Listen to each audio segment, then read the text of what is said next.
مساءكم هنا وسعادة ورضا. صباحكم زي الفل لكل اللي بيسمع الفيديو في اي توقيت. دلوقتي انا قاعدة ومحتارة والجو حر والعيال مش عايزيننا نطبخ. طب نعمل ايه؟ نجيب كيلو دقيق ونجيب معلقة خميرة كبيرة، نجيب رشة ملح صغيرة، نجيب رشة سكر كبيرة شوية، نجيب بيضة بدرجة حرارة المطبخ، طبعا كده كده الدنيا نار يعني فتقريبا هي تتسلق.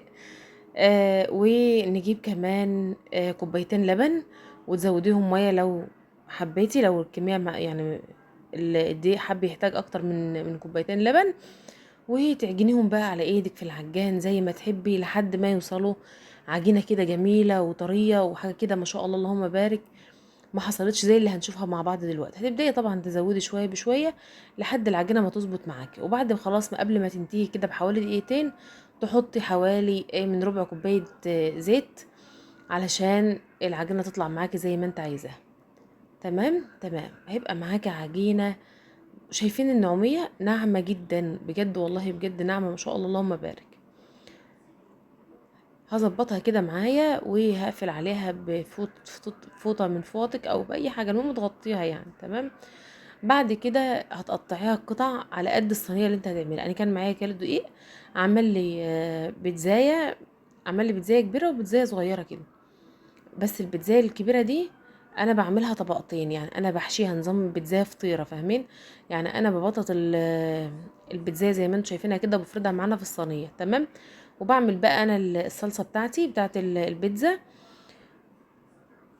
ما بحبش اجيب كاتشب ولا بحب اجيب صلصه، ما بجيبهمش غير ما اكون كسلانه او مضطريه قوي ان انا ليهم يعني، انما بدل عندي وقت يبقى بعملها على ايدي.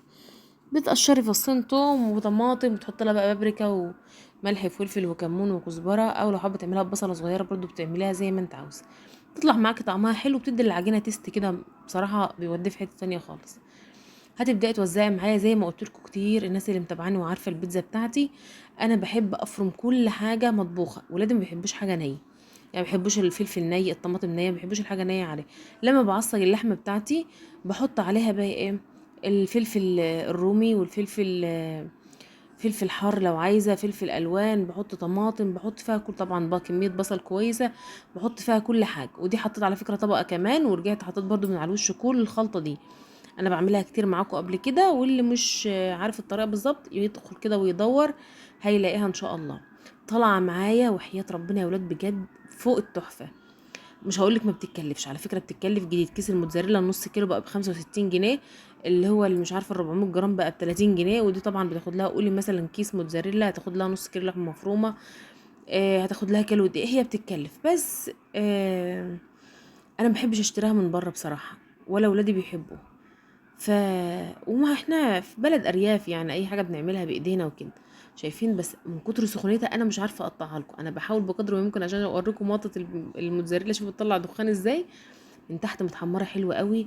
طعمها يا ولاد تحفه، سايحه كده وجميله. بالف انا اعملوها وجربوها وقولوا رايكم في الكومنتات.